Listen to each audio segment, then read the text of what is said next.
And we're back with Behind the DM Screen, the podcast where we talk about tips, tricks, and all the pitfalls of being a dungeon master. I am Cameron. I run the socials for WorldSmith. I'm Matt. I'm the CEO.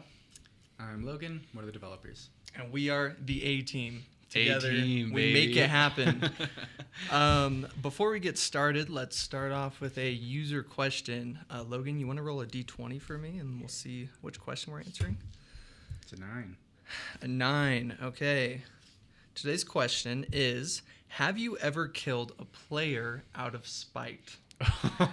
This is going to be a fun one. Everyone, let's roll for initiative. 14. You got 16. I got 16. Nice. So I go first. Yeah. Then we'll go around this way. Mm-hmm. Okay, killing players. So many players actually dislike me as a dungeon master because I love killing players. Dude, I was going to say, you're definitely the one who has yes for this answer. I am a fiend when it comes to killing players. I don't think I've ever killed a player out of spite. I have killed a player because they've made dumb decisions, especially like session 1 when the players like are kind of testing the boundaries to like see what they can get away with. I had a player once walk up into in front of a horde of orcs that are about to ambush this like village, and this person decided to give a speech, and they were like, "Oh, I'm gonna stop this horde and I'm gonna save the day," and like 3 or 4 orcs shot arrows and just happened to knock them to 0, and then they lost all their death saves during the combat because no one could get to them in the middle of this horde. Yeah. So yeah, I have killed a lot of players off. But no, I've never killed any out of spite. Yeah, I'm in a similar boat. Yeah. I've never killed a player out of spite, but I have done some pretty close things. So like back when I was first a DM, this is not something you should do, but like I would punish people not subtly, not at all. And like somebody would be doing something that really annoyed me, and I'd be like, "You're struck by a bolt of lightning," which again is out of the spite. worst thing to do. It's like openly out of spite.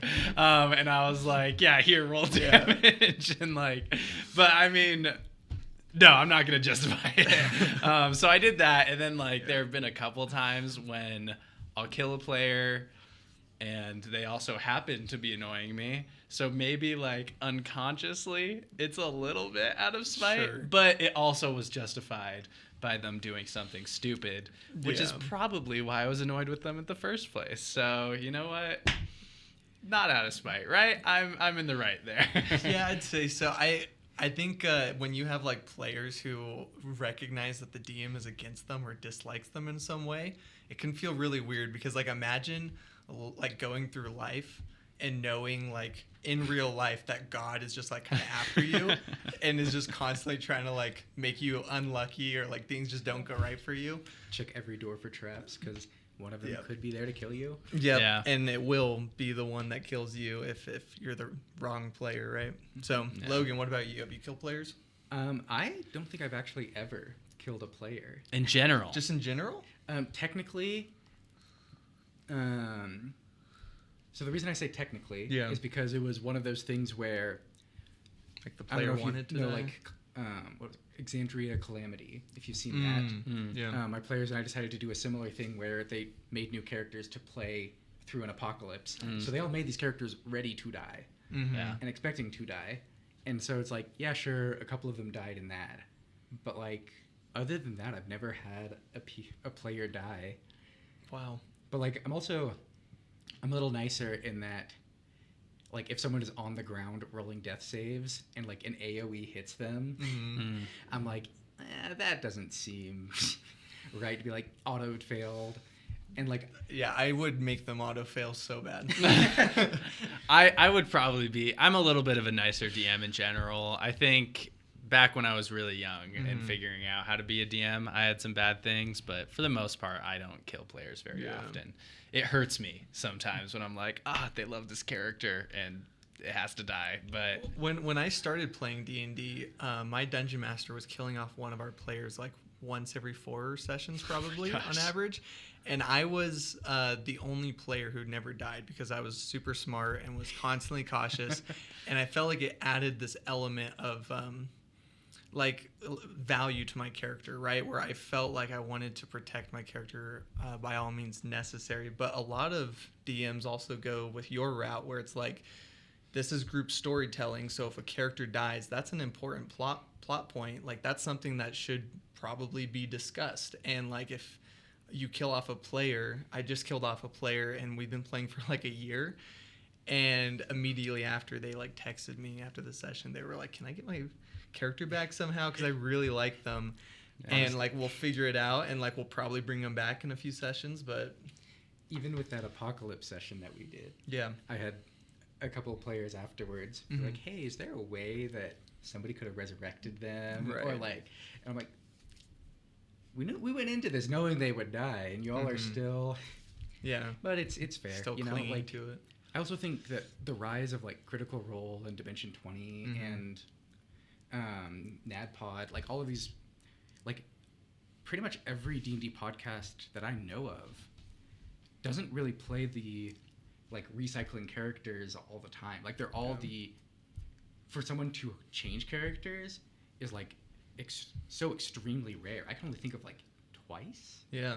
Well, it's because as a viewer, like, you get attached to different characters, and like they have their favorites, so it makes sense. And I mean, it's the same with players, even more so. So I mean, for the most part, I don't.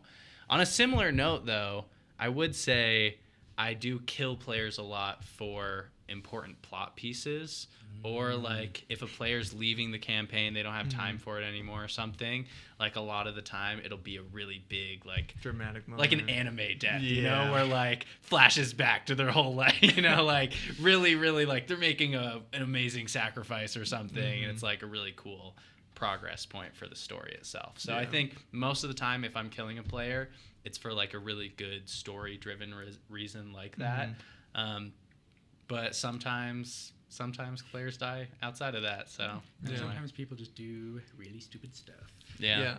That's why I like killing players, because that's awful that I said I like killing players. Let's nullify that. No, but you do. I do enjoy it. I think the main reason why is just if you don't, then I think players get this idea that they're like invincible sometimes, and then they will just try the craziest stuff, and then you lose that fear factor. And I run my D&D games like a horror story sometimes. Yeah. And I feel like that it just adds such an element of like excitement to the session. Yeah.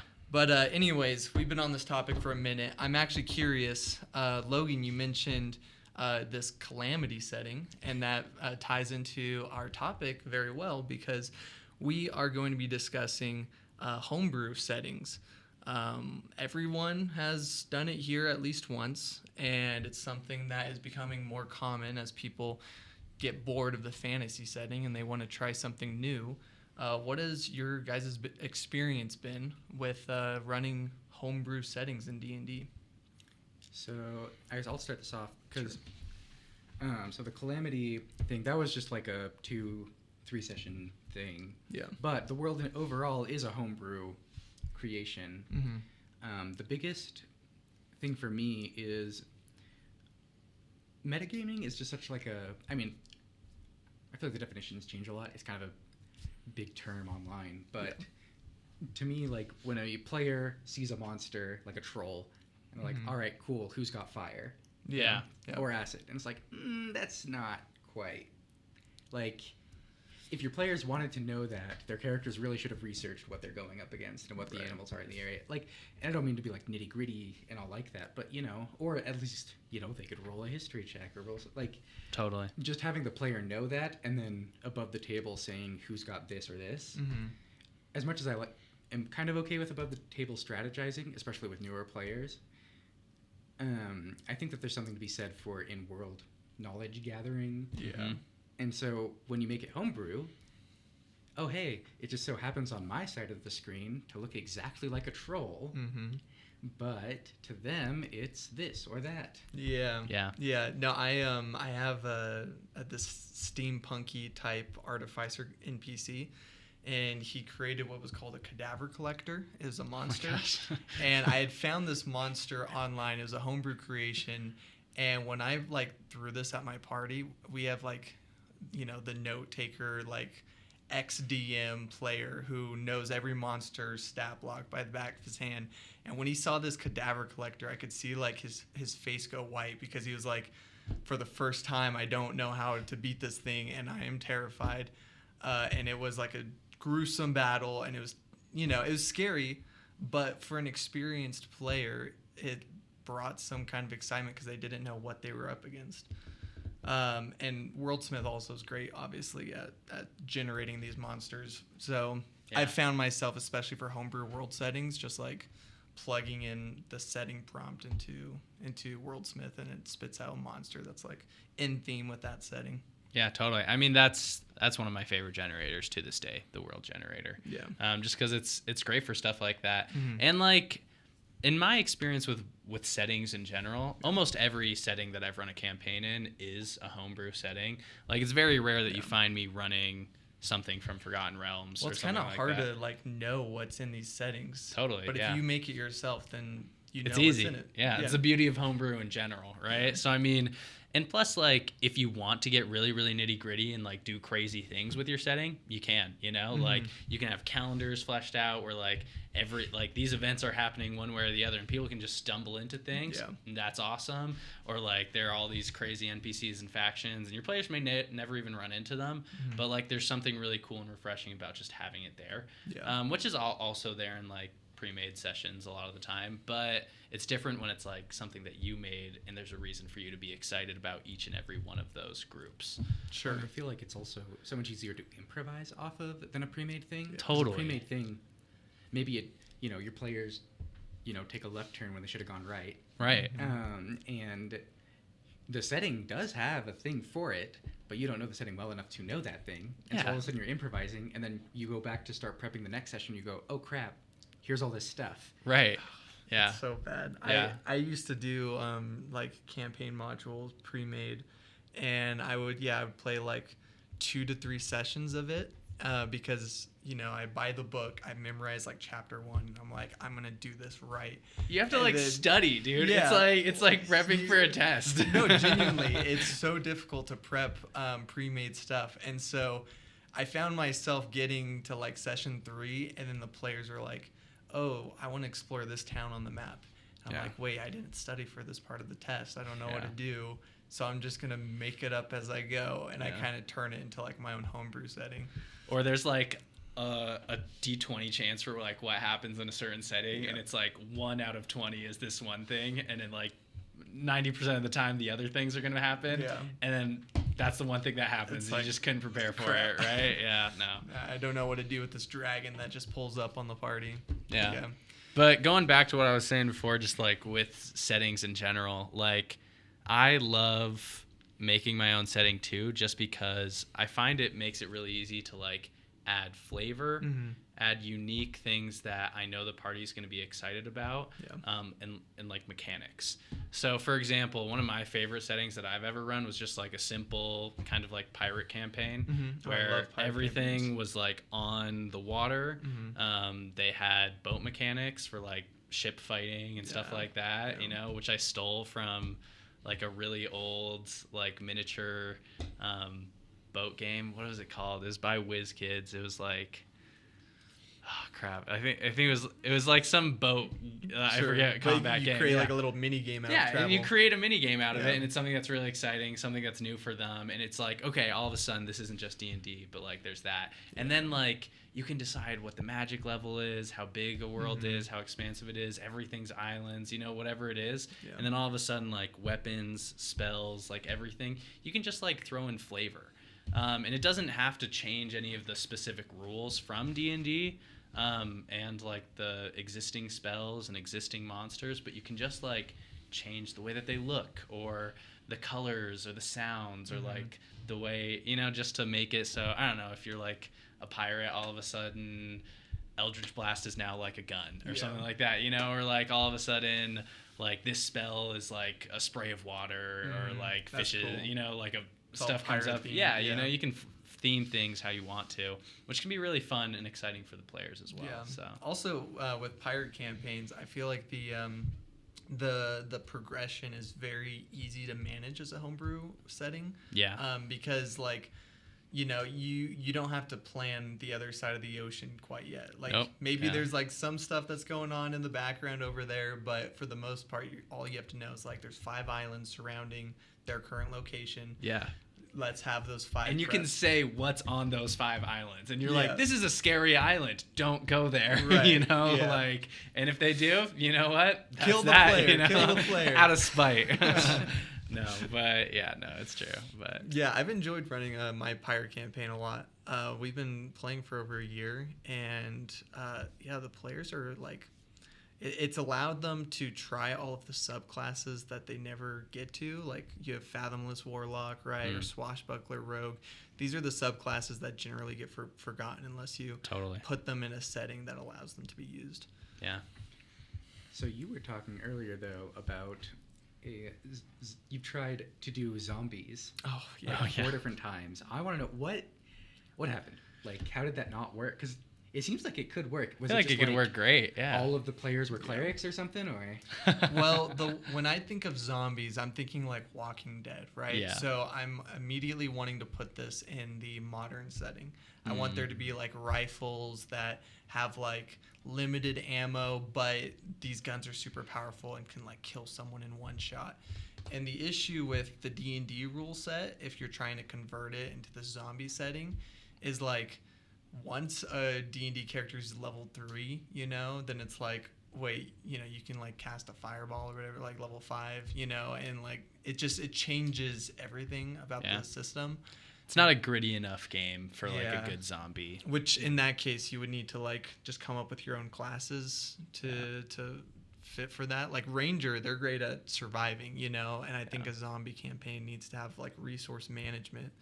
But unless you have a really clean system for that, it doesn't work out the way I want it to. Yeah, you almost just want to jump to a different like game System entirely, yeah. So, yeah, I and feel guess that. like hordes are also, because that's like the scary part of a zombie. Yeah. Like, it's not that there's this one zombie that's super big and powerful. Yeah. It's it's where one zombie is, there's 1,000 more. Yeah, Mhm. and Yeah. we all know how that works in combat in D&D. Oh. That would be a nightmare. That would Yeah, be a everyone would nightmare. die immediately. Yeah. So many times where Yeah. I've like because like sometimes it is fun to throw a horde at your players because maybe one of them's built like maybe the cleric hasn't cast Spirit Guardians because it's just not good against the one big boss that they've been fighting, or like the one big guy they've been fighting in combat for a while. Yeah. It's like, oh yeah, we'll throw a horde in so that he can just lawnmower them down. Yeah. Yeah. So I noticed through my homebrew setting world building is that D&D classes tend to work well in like fantasy setting, pirate setting, your steampunk setting. But the second you sprout away from that, I'm talking like I did like a Fallout themed D&D setting. I had to make like custom classes. Yeah. That like kind of worked with like the special chart that Fallout is known for, and it worked really well the second I implemented character creation into that world building process, that setting. That's why I'm so excited for the class generator. I feel like if you really like bend that AI's arm, you can like get what you want, and even if you don't get what you want, you can just type it in, and I think that would speed up the process of class creation. What I'm really excited for is once I finish some of the current stuff we're doing, is working on that character manager, because then you can do that resource management stuff that you really want to do, because it's so much easier as a DM to go in and be like, all right, yeah, here's the limited amount of ammo you have, and when they click to actually make the attack, there's like easy buttons to like, oh yeah, it keeps track of all this for you, and like Exactly. Yeah. when you go and prep your session, you can put the loot on the guys so that when they kill it, they can, the players can even click stuff to determine like. Are we working on that right now? So the system that I'm doing right now, I don't know how much we want to get into some coding technical stuff. If anyone's watching right now, I should remind you, this is one of our. They both develop. Logan is. No, I don't. Matt Never. started developing Almost a little bit. when the team was of 2, right? You were developing, but Logan, you're one of our main developers right now. And WorldSmith is constantly pushing out updates. Yeah. I think it would be fine if you spilled the beans at least a little bit. Is that okay, Yeah. Matt? Totally. Yeah. No. So, to explain a little what's going on here, the update that I'm making is kind of a core system backend change that will allow for a lot easier data management for when we add like character creators, and it's going to consolidate a lot of the styles as well across the generators. And as part of that system and making it easier to manage that data, having, you know, 2 people edit something at the same time will become more possible. And also those buttons to shift things around in a character manager way will be a lot easier. So this is going to allow users to essentially have like complete customization over their like, for example, a magic item generally has 1 usage box, but if you wanted to, you could have like 3 different usage boxes. Yeah, so it'll let you like add stuff like that, or people have been asking for a long time, like moving things up and down, or sometimes an NPC, even though you ask for legendary actions, doesn't come up with legendary actions. Yeah. And so it'll let you click to add that in there, and it'll also allow for way easier regenerating, because like By section. Yeah. Oh, you have a regenerate button by section. Okay, that's going to be really nice. It's going to be great. That's super cool. So I think what I'm most excited for about this push is this is going to change the game for Homebrew, because you can create exactly what you want, regardless of, like, you can bend the rules of D&D. You can create a class that breaks all the rules of class creation, because you have full customization over the formatting essentially of your stat block. like, and you can go in and change the stat names and add stats for like your Fallout style stuff. That's right. Yeah. I want to eventually, this is a little bit of a stretch, but I do eventually want to make it to where it's fully customizable as far as the styles of the boxes. So like you make your Fallout one, and you can change the backgrounds of everything so that it actually looks like the menus from like the Pip-Boy in the game. And so then when you're organizing your different campaign folders, this is all just like Fallout themed. Fallout that campaign. Would be so cool. You just click export to PDF, and all of a sudden you've got a pre-made module that you can throw out there. You know, like it'll be pretty cool. But I'm extremely excited for it. And like the other part of it too is, say if for some reason you don't really like the AI part of it, because that, you know, a controversial part. You can just use it as like a formatting thing. Like, as cool Blank as template. Homebrew is as a free tool, not everybody wants to learn markup. not everybody knows CSS either, dude. Like, it's tough. Yeah. And you guys are also pushing like a save template function too, right? So if like you really bend the rules on that class generator because you need to have Fallout themed classes, you can just copy paste that template and make you know, several classes based on Fallout. And you could even post that template so that somebody else can use it, or you can give it to your players so your players can just use it and make their own. I've never seen anything like even remotely close to this ever online. That's why we're here, dude. But, and the beauty of that comes to, like, when you get to a really cool setting like you were talking about, like a dystopian setting, you know, where you do have to manage things like exhaustion, food, water, money in a lot more gritty way than you do in D&D. Because a lot of the time those, like, tools are kind of there in D&D, but they're not good enough that people really use them a lot. Carry weight. Yeah. Carry weight. Who uses that? You know, everybody Not just me. gets a little pocket dimension or portable hole and just like. But it is like Great. such a key part of the game, because like when you think about it, like so much of the game, especially like part of the reason why everybody is like, oh, rangers are so bad, is because exploration, which is supposed to be the ranger's main thing, is just almost impossible to do. neglected. Yeah. With like all of the ranger can be replaced by a bag. Yeah, it's true. Seriously, yeah. But Well, I just feel like all of the strengths that a ranger fills, it's the inconveniences of D&D. You know, survival. Like, no DM wants to tell everyone every night, like, make sure you use a ration, and if you don't, you get a level of exhaustion. Or Goodberry. yeah, Good or berry. use a good. Yeah. Oh my gosh, dude. It's like, oh yeah, every druid can just, if they want it, if they pick it as a spell they prepared for the day, they just get to cast Goodberry, and everybody's fine for the next. I'm so like 3 days. frustrated. My players right now in this pirate campaign, they got stuck in hell for a brief period of time, And to like raise the stakes, it was like there's no food, there's no water. We have like a ranger in the party who like oh wait, no, they're a rogue now because I killed the ranger. There's a druid in the party who knew Goodberry, and they just like cast Goodberry, and I was like, oh, Yeah. okay, so I guess you have as much time as you need to get out of here. Totally. You know? So yeah. Anyways, I completely agree with you though. Yeah. And it's something that I want to, because I do like, as much as carry weight, the whole reason I don't do carry weight right now is because it's a pain. Yeah. But if it were easier, if there was just a tool that did it, then I would love to do carry weight, because like for instance right now I have a character who is playing just this little goblin boy. Yeah. And he has like, I think it's 8 strength. Yeah. And it's like, and he's a cleric wearing full plate armor. And so it's like, You're not carrying anything else, dude. Yeah. he's That's not you. super punished really any time at all for this decision. He's Although like, he I have is- 15 health potions. And you're like, where? And so I'm like, and of course I don't want to, this isn't Yeah. spite for that specific player, but I Yeah. do think it's a really interesting thing to say, okay, the fact that you have a 21 AC at level 3 has a cost.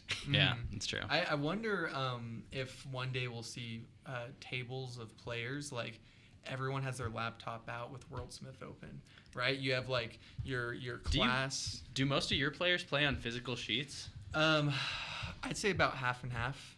How about you? Most of mine use D&D Beyond, but Yeah. like, oh my goodness, I can't do it. Every time I've tried to use D&D Beyond, It's just something paywall. frustrates me. Paywall Like, and paywall. That's and for me. like adding a custom item is such It's painful. a pain. Yeah. Oh my goodness, I've tried like 5 different times to do it. I have one player who like happily spends all his time, every custom item I just send my players. Yeah. He happily spends his time making and adding to the campaign. Yeah. I'm just like, yeah, cool. I don't even know my login to D&D Beyond anymore. I've tried too many times. And the sad thing is, it's one of the best tools. Like it probably is, like, for characters. And it's just like managing all of that stuff is still just so difficult. Yeah. Which is why I think it would be so powerful, especially in the future, if we can create all of these items, and then you have a DM who's there, like, and then here's the items, you already have all of the information on them, and then it can just be shared across the board. Doesn't need to like be manually entered in a complicated way because it's already there. Yeah. But yeah. I'm so excited to jump into that. I- As I get this, it's funny because like there will be some Yeah. front end stuff that people will see when it goes up, like the moving stuff Yeah. and the adding stuff, but like all of the back end things where I'm like, okay, now we can finally unlock all these things that we've wanted for forever. Yeah. I think that's why having a website that's so homebrew centric would work so well as a like a DM like organizing tool. Yeah. I think the reason why it works so well is because already we're finding ourselves like skipping over these campaign modules because it's just easier to manage stuff that you've created. Yeah. And if you create the stuff and you have it all in one place, just play D&D from that one place. Exactly. And if you get to organize it the way you want it organized, Yeah. Yeah. it's so key because it's like, I don't know. And the more I've looked at a lot of the D&D books and a lot of the modules and things, so much of the quote unquote organization is just huge blocks of text. It's it's just reading a giant textbook, That's all it dude. is. Yeah, there's so few organizing like formats at all. They have like their nice off and on colored tables with like columns sometimes. And like they've got their stat sheet set up, right? Which is essentially just 2 lines with like spaced out numbers, you know, and like, Or like magic items have just like a weird list, and some Oh of my them gosh, don't even yeah. have like a cost or like it's. No, I was looking at some of my older character sheets from like 7 or 8 years back. Yeah. And I would like write a magic item name, and then I would in parentheses write like a brief description of what the item did. But I would use like code language and abbreviations for every single word. yeah. And so I'm looking at like Death Scythe, deal 12 and a half like level worth times 5 at like fire damage. Yeah, and less. dude. And I'm just like, what does this mean? But if I like had that magic item on a profile, let's say, it'd Yeah. be really nice to just open it and see all of the stats immediately. Well, and like it's 2025. Like come on. we need our Should be hover done. menus. So Exactly. You hover, like share the spell, in the list to make it compact. it doesn't have everything on it all at once, but you hover over it, boom, everything. Yeah. Like Exactly. We need that. We're Chan- gonna get that. Yeah, changing topics a little bit, Oh, yeah. going back to the settings stuff. Yeah. I'm really curious because I haven't changed my settings too much in my games. I've run like a few weird ones like the pirate and on water. Yeah. I've run some settings where it's like very low magic, where magic is like outlawed and stuff. But It's like most the of Force. mine are slight variations on the classic fantasy, Yeah. just because it's something I love. Mm-hmm. I think you guys have done a little bit more. A little bit. Yeah, a lot more with me when it comes to settings. Yeah. What are like the go-to things that you guys think of when you're making a new setting? Is it like magic system, like like what are your go-to pieces that make like the very foundation of your different world settings? the one that you go ahead. the one that I'm working on right now. The first place we started on, I'm sure everybody's heard that like D&D post of, we want to play like a time loop. You know, like Yeah. session 1 is you all are at level 20. And you have like you get slaughtered by the BBEG. Yeah. And then the rest of the Work your way sessions are back you working your way back up into it. Yeah. And so, you know, making this homebrew world to match around that. And I've also, this is a thing, I read a lot of web novels. Mm-hmm. And one of the things in web novels that I don't really, like, hasn't really taken off in a whole lot of places is the idea of you have city shelters and living in the wilderness is absurdly dangerous because it's like the idea that humanity is not the apex predator. Yeah. And like there are things out there that are just prevalent and will just full on kill you. And like Which- travel between requires a lot of guarding. Yeah, which in D&D should be the case because Oh, yeah. we are not the main big Apex bads predators. at all. Yes. And so I wanted to tie that into it. And then as I just started doing things and pulling from different like sources that I've read from, I've ended up with making a whole new pantheon and what is the history behind that, and then what does it mean to be a god, and what is the difference between that and people, or like in my world, people do like level up and they know that they've leveled up. That's not like a meta thing to sit to talk about. Yeah. And That's there are some people who like are level 0, and so like when you become level 1, you're awakened. Yeah. And how does that process work? It's like, well, I as the DM know, but my players don't know yet. Yeah, I love it. So It's fun. so the things that you focus on are maybe like pantheon, history, and then like some small core role-playing mechanics and stuff like that, like with the level up thing. Yeah. Yeah? And like I've done a little bit with like I want to dig more deeply into item creation things. Because it's it's supposed to be a little more exploration based. Yeah. It Yeah. hasn't been because I need a tool to help. This is why Exactly, I got a little yeah. bit passionate when we talked about carry weight and all these travel things. 'Cause I'm like, I built this whole world around really cool travel stuff, and my players really want to do it, but it just kind of becomes really trivial. Yeah. Like it becomes a slog to do random monster rolls if that's the only thing, if that's the only big decisions around travel. Exactly. And so, but anyway, I've also done the other thing that I've kind of leaned into, probably one of the biggest changes that I want to make, the D&D damage type system. Like, I don't know if it's just me as a DM, but I feel like it falls flat in a whole lot of places. I'd love to hear your thoughts on this because I have thoughts too. And so what I figured is I'm like, you know what has a great damage typing system? Pokemon. Whoa. So you just do Pokemon? And so Interesting. I'm making a little bit modified because Yeah. like bug type Pokemon are weak to like everything. Yeah, totally. But a little bit modified, renaming it all to like be more D&D. Yeah. Do you stuff. like does each class have a Pokemon type as well that they're vulnerable to? So this is what I haven't quite fully implemented it yet, but this is where like my brainstorm is going. So one of the things that I thought was kind of cool is like your non-magical bludgeoning, piercing, slashing is all under like the normal type for Pokemon. Interesting. That's cool. Yeah. Okay. And so, and like your defense for just non-magical armor, I'm thinking of maybe also being like normal type. Yeah. And then maybe even having, some homebrew.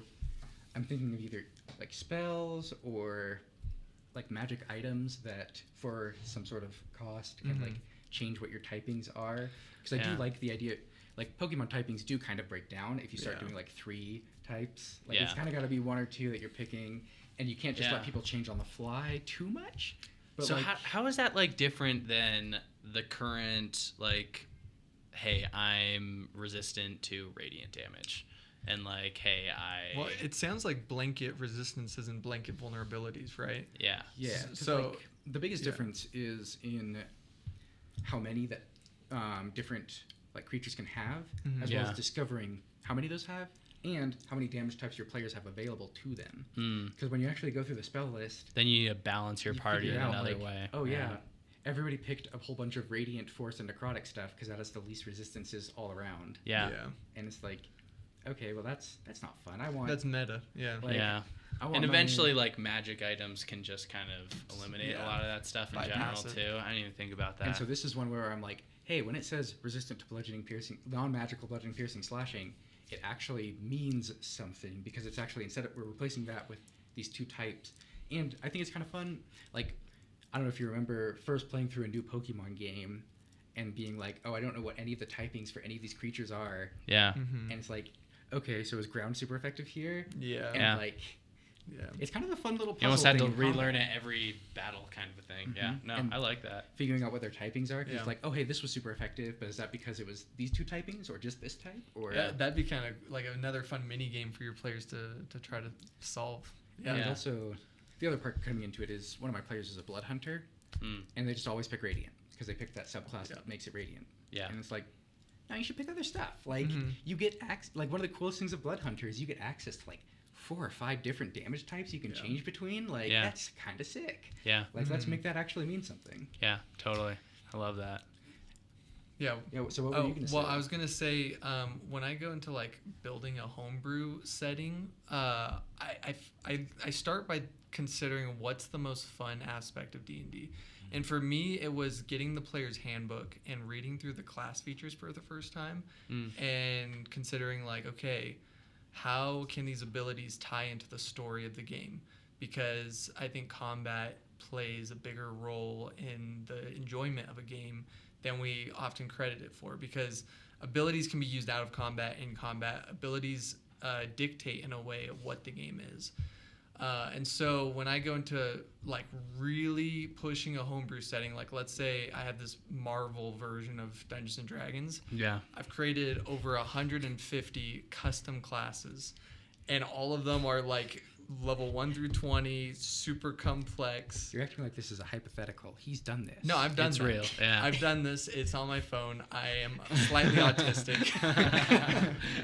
No, so what this has done, I actually played Marvel D&D just a couple days ago, Love it. and my players, they were skeptical at first, but then the second they realized, here's what I do.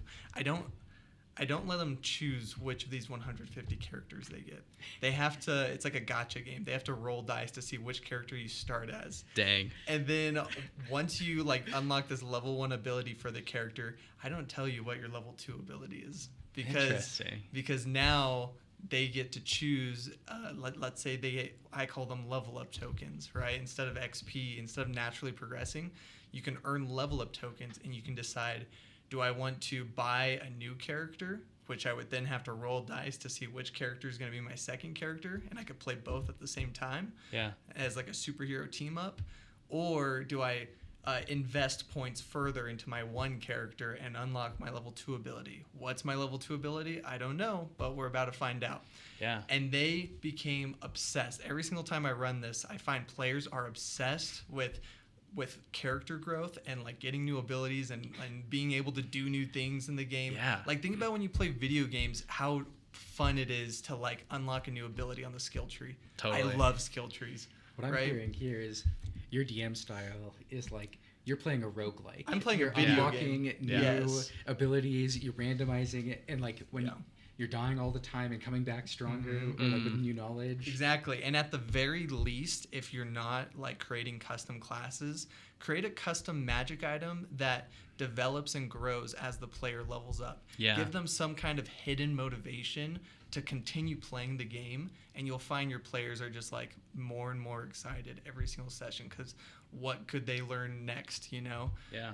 So that's generally how I approach homebrew settings. That's interesting. So for both of you, it sounds like getting good custom mechanics to your homebrew setting is almost like the main focus and where time is spent to make that setting really, really special. Yeah, like Marvel D&D, I don't plan anything other than like I don't go into a session being like, okay, they're gonna go to the police station, they're gonna pick up this job. Like, I'm improvising all of it. Yeah. And the reason why that works so well is because they don't really, it's gonna sound a little bad, but like they don't care that much about the story of Marvel D&D because they are making the story as they go along.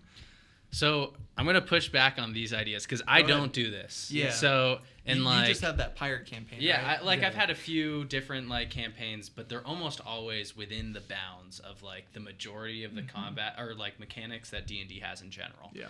Right. So for me, I almost feel like I go the other direction, and I feel like most new DMs, especially, probably aren't going to like obsess with the mechanics as much, right? Yeah. And create 150 custom classes, which again is awesome if you have the time and want to do that. But like, I almost feel like when I approach creating a new setting, I come up with the setting itself, like the world, and I say like, here are the unique things about it, like very general world kind of highlights, and I can say like, okay, magic's illegal.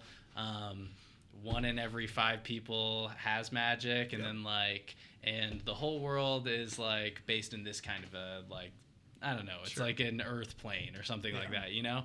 And like once I have like a few highlights like that, I'll build maybe 1 or 2 or 3 like really unique small mechanics that are like centralized and don't interact with a lot of the other D&D like the ship combat. Like the ship combat, Right. Perfect example. Or like I'll come up with like some hunting system. A hunting system, Yeah. or like some bar games that are really important, or horse betting, you know, that like, you know, stuff that like is very prevalent in that world and setting, you know, and it'll be kind of isolated from the rest of the game.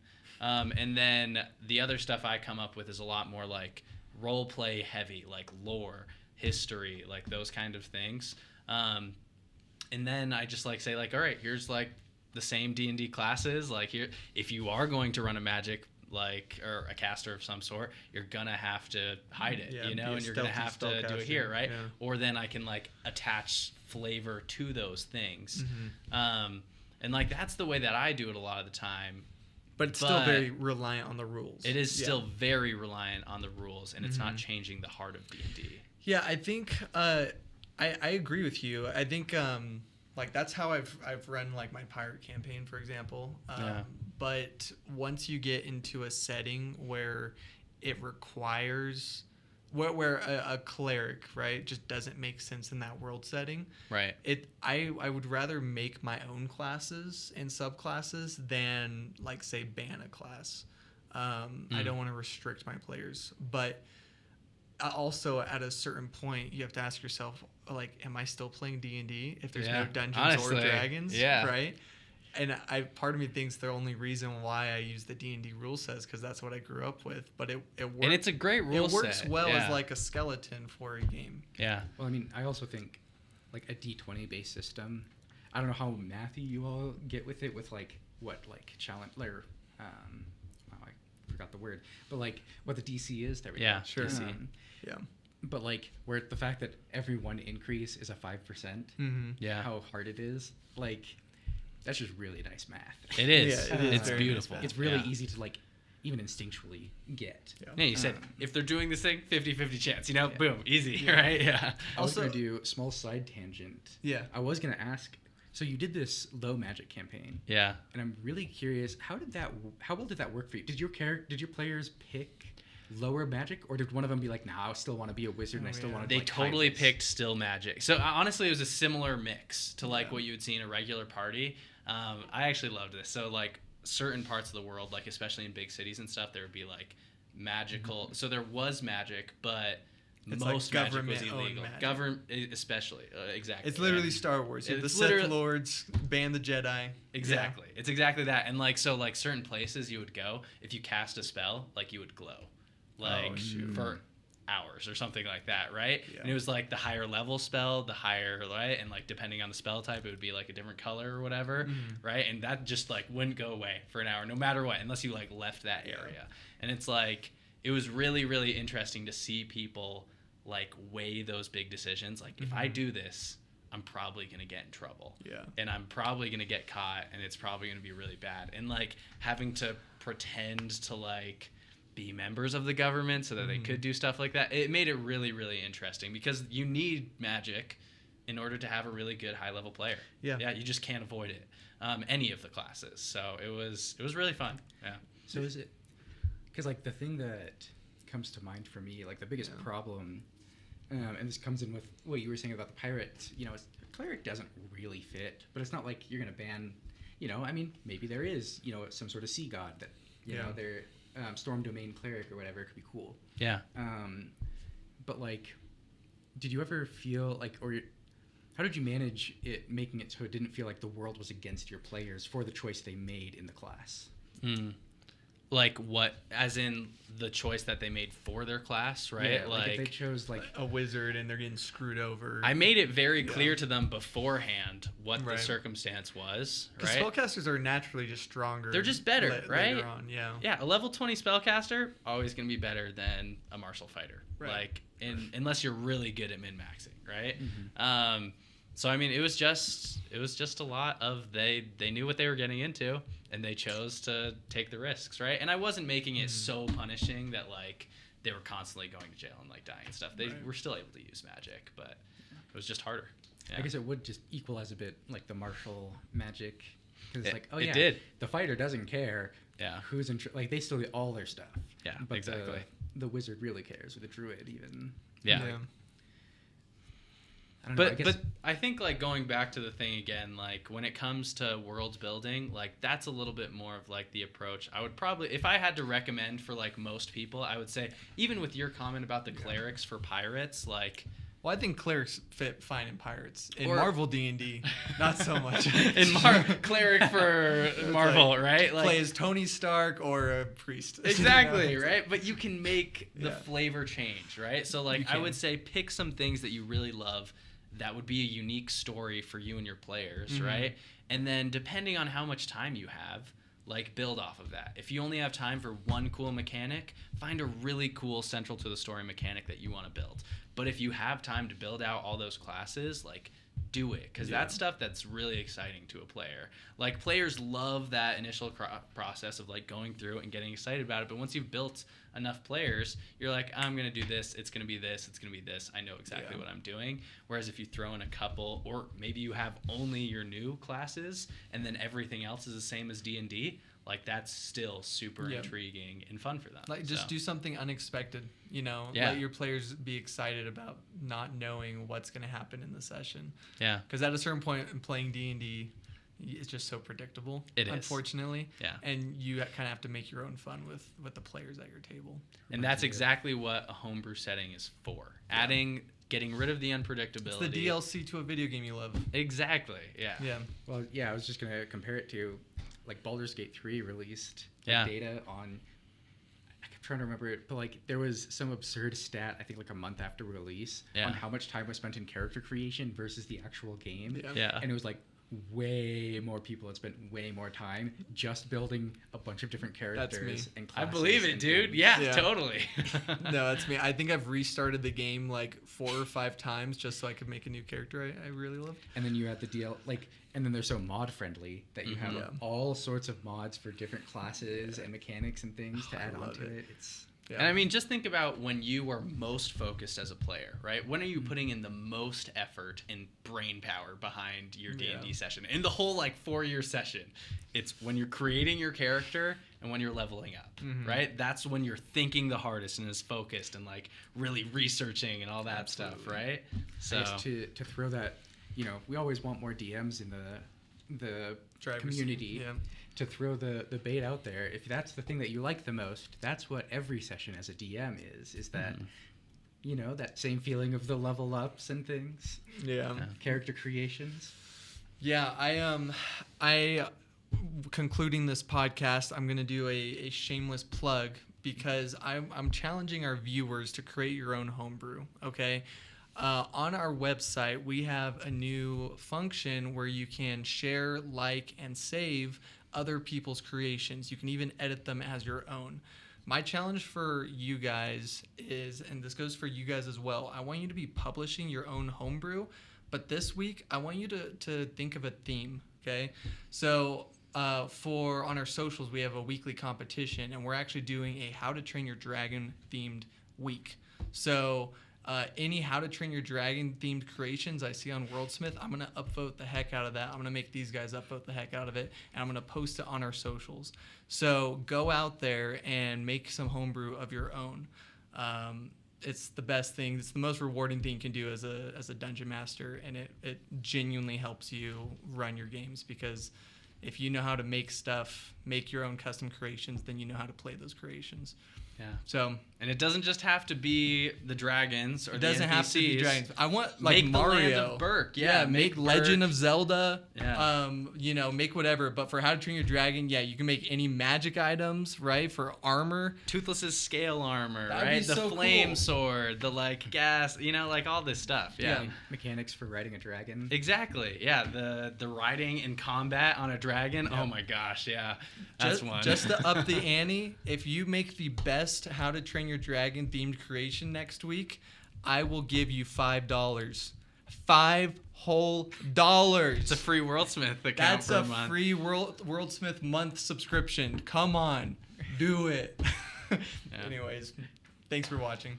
Thanks, guys. Bye. Bye.